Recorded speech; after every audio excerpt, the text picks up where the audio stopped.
Everybody, hope you're having an awesome day on this beautiful Wednesday. So, I just learned an interesting factoid that I thought I'd share with you. I'm sitting here at my computer, and I don't know if you're like me, but all of a sudden this question came in. What's the difference between being empathic and being empathetic? Have you ever had stuff like that happen? You're just minding your own business, and all of a sudden you're just real curious, and this question wouldn't leave me alone.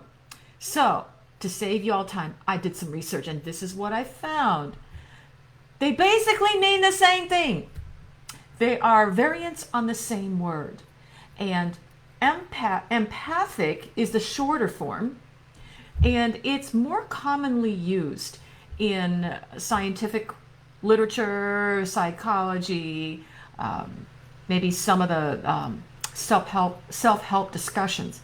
Empathetic came around into being, I guess, like about 20 years later. So empathic showed up around 1909 for you nerds who really want to know, like me. And empathetic showed up about 20 years later. And I think the idea was, well, we have this thing called sympathetic, right? So, and we have this thing called an empath, that some of you are. So, to keep things in order, if we have some empath, we should have empathetic, sympathetic, but we're missing a word. But empathetic was a way to stay balanced with sympathetic from a language perspective. And empathetic is more commonly used now in everyday language. It's about used 5 times more than regular language, but empathic is the shorter form. They mean the same thing, okay? Why does this matter? Well, I wanted to know the difference because I heard people using these terms differently, because I work with a lot of empathic people. That means you probably are very sensitive to what's going on in the world right now. Maybe the news makes you just gross out. Maybe everything feels really heavy and intense right now with the epidemic, the pandemic, the social movements, and we've got an election coming up, right? Y'all feeling into the intensity of what's going on. And I'm here to support all you empaths out there. There's the good news and there's the bad news. The good news is there is a lot possible to help you manage this sensitivity gift that you have. All it means is that you have the capacity to feel things deeply, especially other people, right? That they feel the pain and you feel it as if your own. Sympathy is a little bit different. Sympathy is more, I can appreciate someone's pain, but it doesn't literally invade my body. Empaths literally will experience what the other person is experiencing, right? Can you relate? So some of you, this is driving you nuts because if you're around a lot of people who are not groovy, you get it in spades, right?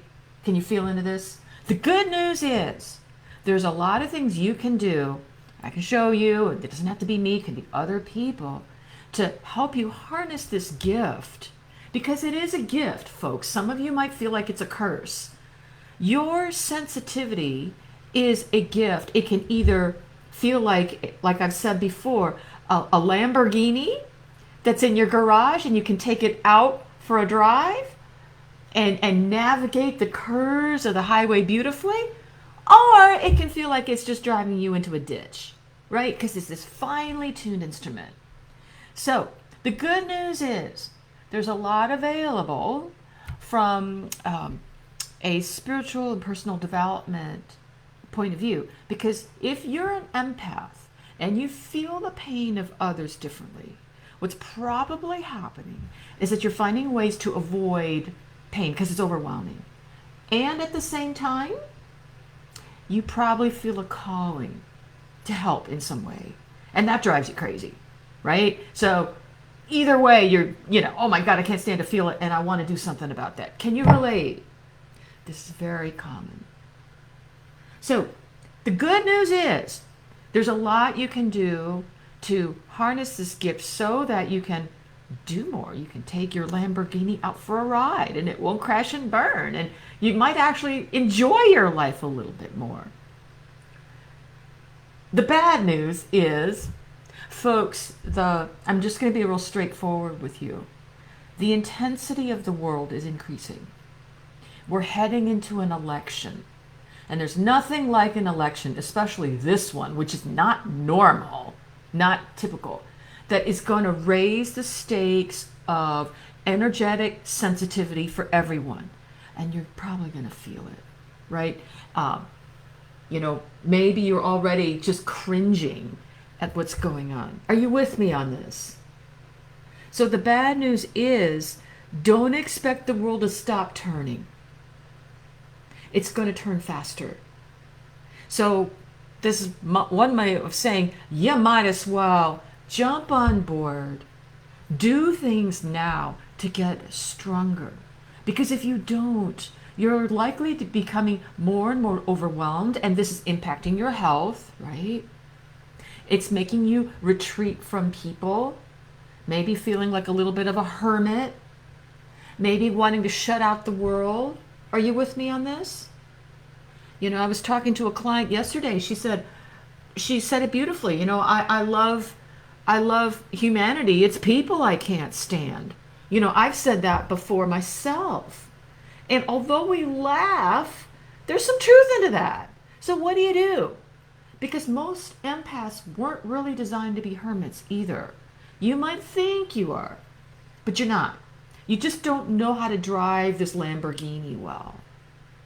So get some tools. This is definitely, I want to equip you because we're heading into an election season. The pandemic is in full force. People have all kinds of ideas about what the solution can be. Depends on who you're listening to. Do you have the stamina to be with it all? Or does it make you just shut down? The world cannot afford to have you shut down because you have a special gift. And this is something I've sat with myself. I support a lot of empaths in my work because underneath that layer of sensitivity, for maybe not every empath, but quite a few, and just take this in. If it's true for you, great. If not, just, leave it. There's often a lot of unresolved pain. That's why you're an empath. And it probably started way back when you were an itty bitty. It could have been something trauma. It could have been a very chaotic environment. There could have been people coming and going.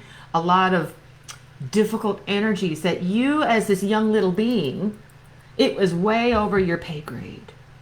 And your energy system, as I've talked about many times, started to shift from perhaps a more, in a perfect world development, to it went a little bit askew to trying to ping the world, to try to anticipate what would happen so that you could stay safe.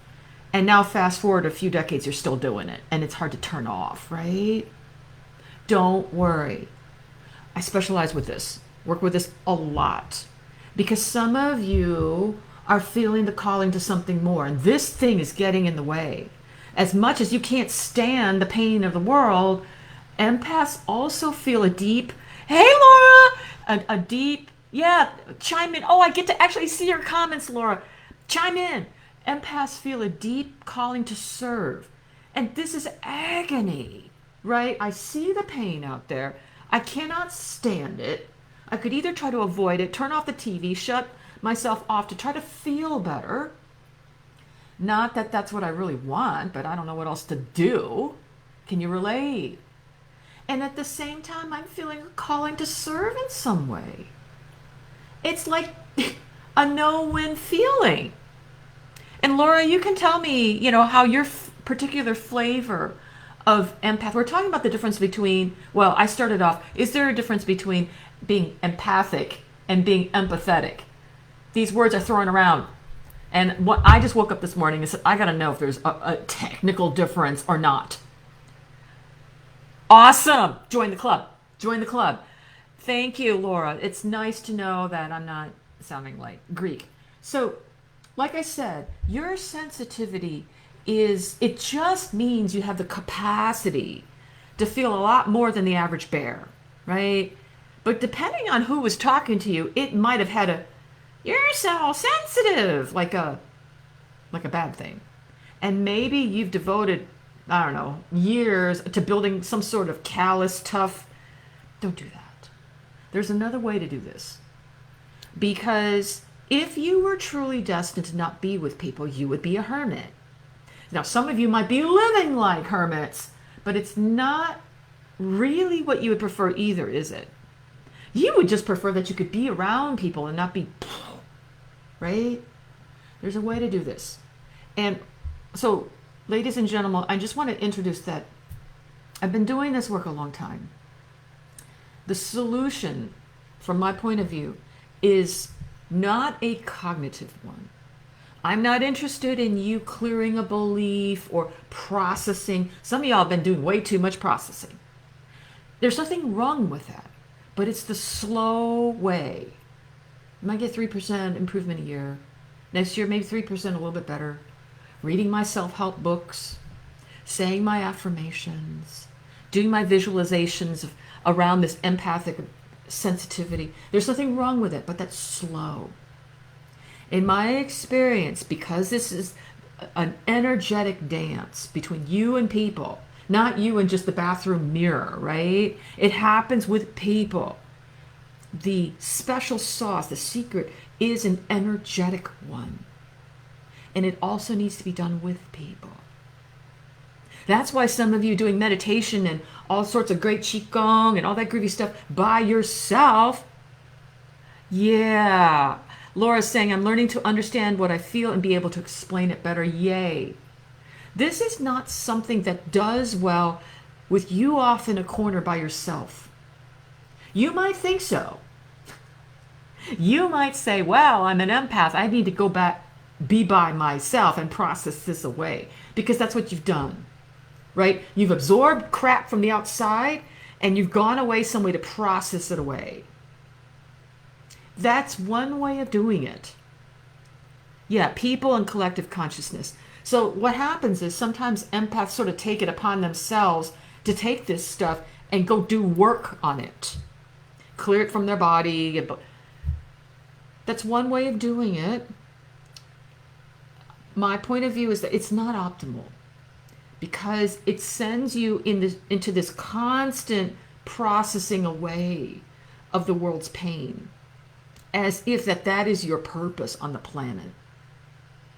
Ask yourself, if you're an empath, do you on some level harbor a subconscious belief that this is kind of your role on the planet? Just sit with it. Because that probably started very early. You know, my job is to take away my mom's pain or my dad's sadness. Let me just take it on. I can take it on stronger than them anyway. It starts young that I can handle it. It's my job, right? To process away pain. It's not really true. But it feels true. Okay, so I'll leave that for a discussion for another time. But my point today is to just suggest to you that a lot of these things that have been running you about being an empath are in your blind spot. You don't even know you're doing it. You might even have the idea that other people can't understand you, right? That you understand them, but they don't understand you. Are you with me on this? And as a result, you might end up feeling a little bit different. You know, a little bit of the outsider. No one can possibly understand me, but I can understand them. There's a little bit of something there that needs to be danced with. Because people can live their entire lives with this false assumption. Only because they didn't have a crazy person like me to dance with. So my job is, I'm kind of like the queen of the pattern interrupt, right? I just throw stuff into the field that you can sit with and go, oh, you know, and because your development, you'll know. It's not like I'm going to tell you what to do, but if it's reached a point where it's slow growth, you know, or for example, half my clients are already coaches and healers anyway, and they're having trouble attracting clients or growth or maybe personal development, it's slow. It's hit a plateau. And people are sort of, grinding away at this. I'm a pattern interrupt because I want to give you something that can make you move faster. And it's not going to be done alone. It can't. And I think this is where empaths get a little bit tweaked. Oh, good, Laura.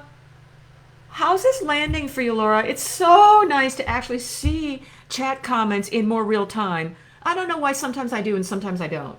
But let me let you in on a secret that this empath condition is becoming more and more common because we have generations and generations of trauma and pain that were never dealt with. And there's a number of reasons for that.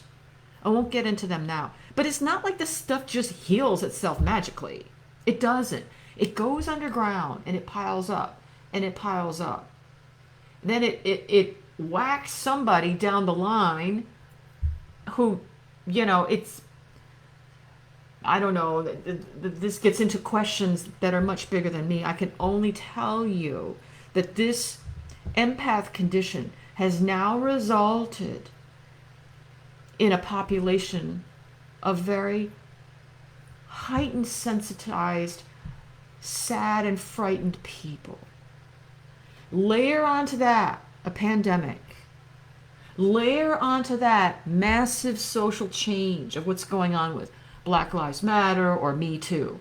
Like, it's all coming out, right? And on top of that, a very abnormal election, right? So we got it in spades. So what I mean is you can't keep kicking the can down the road anymore.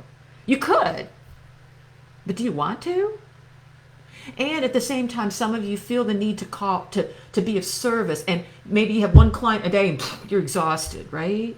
That's typical of the clients I work with, because the energetic stamina is simply not strong enough. And there's, so are you chances are, if you've listened this long, you're probably an empath on some level. If you weren't, this wouldn't interest you. And I'm here to tell you there's a lot possible. Some of you have done a lot of good work already, and you're ready for the next level, which is not so cognitive. I'm not really going to be going into past lives or visualization, white light visualization, protection, all that stuff.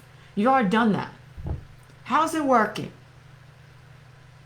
Maybe it's working up to a point, right? You've sort of coped, but maybe you're not exactly joyous on planet Earth.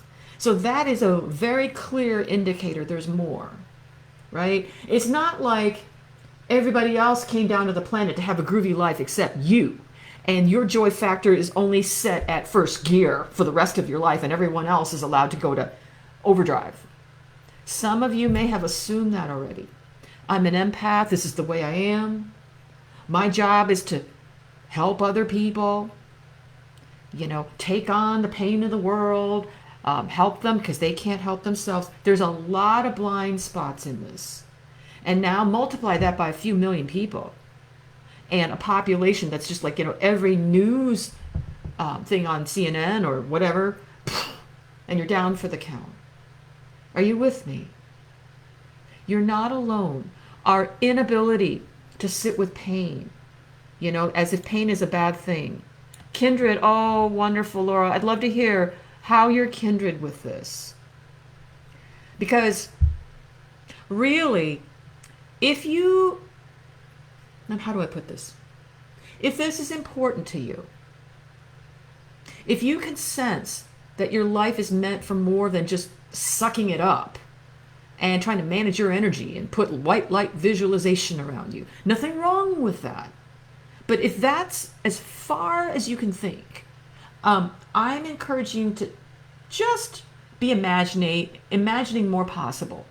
Some of you may not even be able to imagine. It just blows your mind that you could someday be very comfortable up in front of people, sharing your gifts, having someone look at you like this, and not have, be nauseous from someone judging.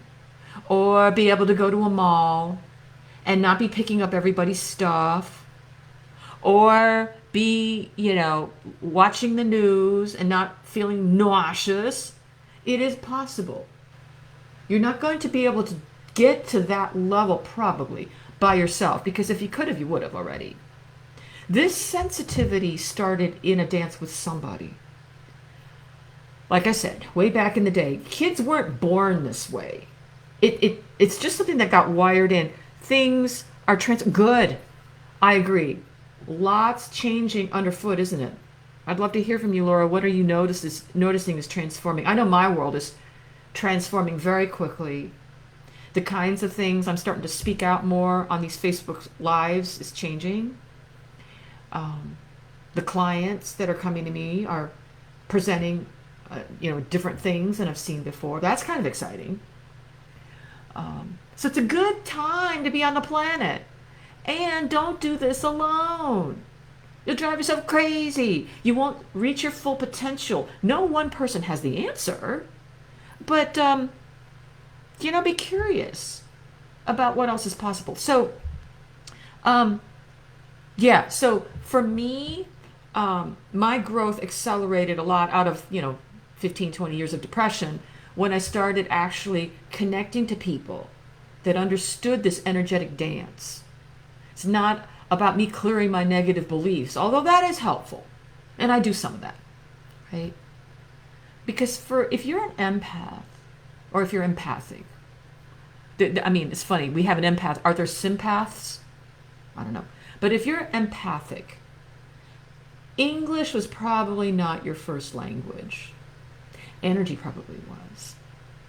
So no amount of talking or reasoning really captures the depth and breadth of what we're talking about. But perhaps you can feel something in just this exchange of us talking. I didn't plan to get on here. I'm just putting this out here. What are you feeling as perhaps I transmit? Because the better teachers in the future, because I believe, there's a cutting edge that's starting to come in now in spiritual development, personal development, even some transformational business, which I work with, if you're out there and you're wanting to find clients or whatever.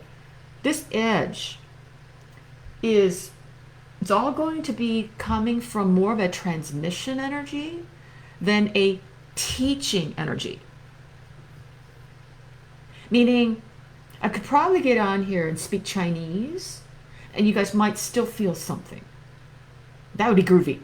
I'm just yapping at some stuff that may keep your left brain kind of amused so that there's, some format of what we're talking about. But the transmission of energy is going to be the way I prefer to work moving forward. I'll yap too. And Laura, I'd love to hear, your thoughts on this. I hadn't planned on getting on today. I'm just tickled pink that I can actually see a comment. So what that means is you're going to develop an ability of smelling. Bing! Where in the energy field is there someone sharing something that resonates for you? You're not going to have to sit down and think about it too much. But my job is to be a transmitter and a pattern interrupt. I specialize in seeing blind spots. Everyone's got blind spots. I couldn't have gotten here without my own teachers. Trust me. Oh my God. As crazy as some of you might feel, I was 10 times worse. Really, really. One of these days I'll tell you my story.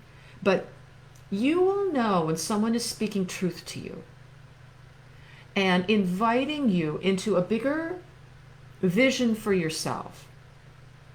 And maybe you're looking for something that's not so, all right, we're going to, that kind of energy. But it's more like, I know I'm sensitive. I want to serve. I want to make a difference. The world needs a lot more voices out there. I want to, but I don't. I want to, but I don't. Yes, no, yes, no. And this back and forth, that can be really intense because something's pulling on you and something's pulling you back. That tension. And so my job is to just loosen this up so you can move more like a rocket instead of having to use brute force to do it. Empaths have the hardest time with this. They do. Because the sensitivity level is so high, there's a lot pulling you back. A lot for empaths.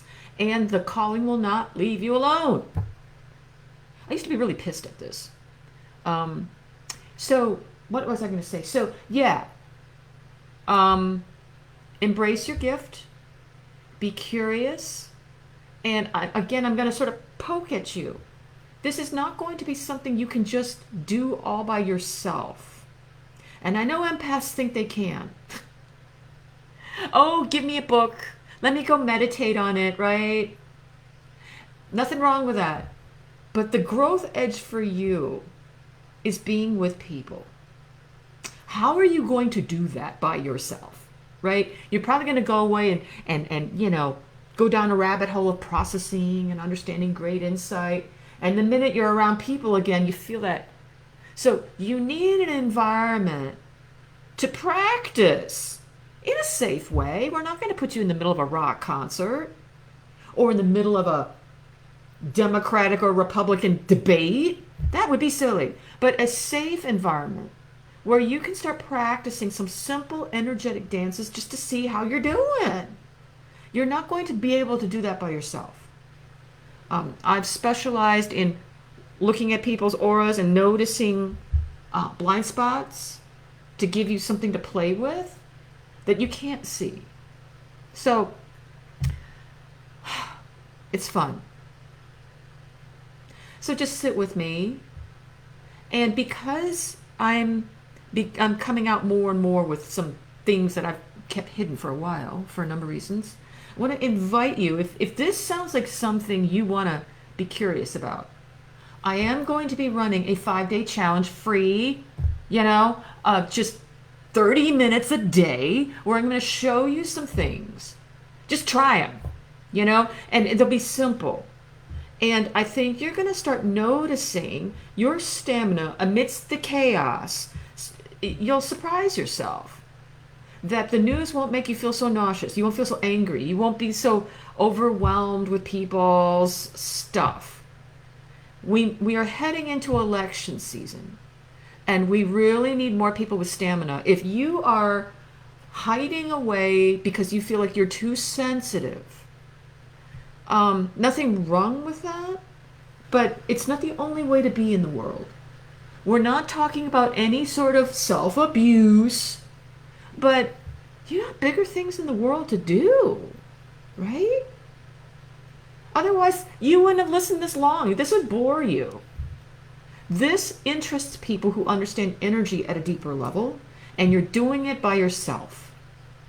I could not have gotten to my point where I am now, thriving, all this stuff, if I had been convinced I could just grind it out by myself. In fact, the people that I worked with had to sort of point this out to me. My propensity for solitude, trying to figure myself out, was actually working against me. I thought that was kind of noble, right? So, 5-day challenge coming up. I think I scheduled it for later this month. If you want to know more about it, just say a yes or DM, whatever. I haven't even published it yet. It's for people, if you want to make it through this COVID, Black Lives Matter, Me Too election with a lot more stamina and heading in towards the fall and the end of the year with a lot better tools than what you've been doing. Because the intensity is just going to keep going up, guys. Just, when you ping psychically what's coming, do you really think it's going to get easier? Probably not. So my question to you is, what are you doing to rise to the occasion? If you keep doing what you're doing, you're probably going to keep getting what you're getting, or it's going to be slow.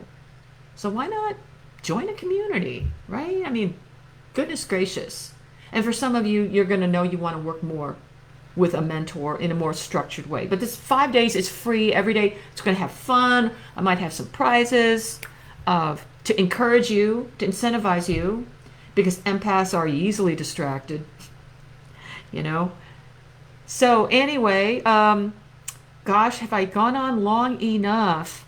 Laura, thanks for listening. This was just sort of a off the top of my head today. Join in on the challenge. I think it's 5 days to more magnetic presence in the midst of pandemic chaos or something like that. 3 things are working in there. We're being squeezed: the election, the pandemic, and social change. So if you were an empath before, whew, you're really going to be squeezed now.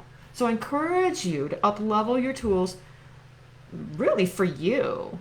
Not necessarily to make the world better, but I don't want you to just get squished. Because nothing changes if nothing changes. You know, some of you might be hoping or waiting for a sign. All we got is the present moment. So if you got any questions, send me a DM. And I'm going to sign off now. Thank you so much for watching. I hope this was useful and interesting. All right? So hopefully I'm doing this right. And I'll catch up with you soon. All right? Bye, Laura. And anyone else, subscribe to this channel. Share this with your friends that you know are sensitive, who could use some straight talk encouragement. Because people are looking. They just don't know what they're looking for. They're just overwhelmed, right? All right. Till next time. Catch up with you soon. Oh, and I'll put the link somewhere for the 5-day challenge somewhere. But it's just so I don't miss you, if you really want information, just send me a DM so I don't forget. Okay? Talk to you soon. Bye.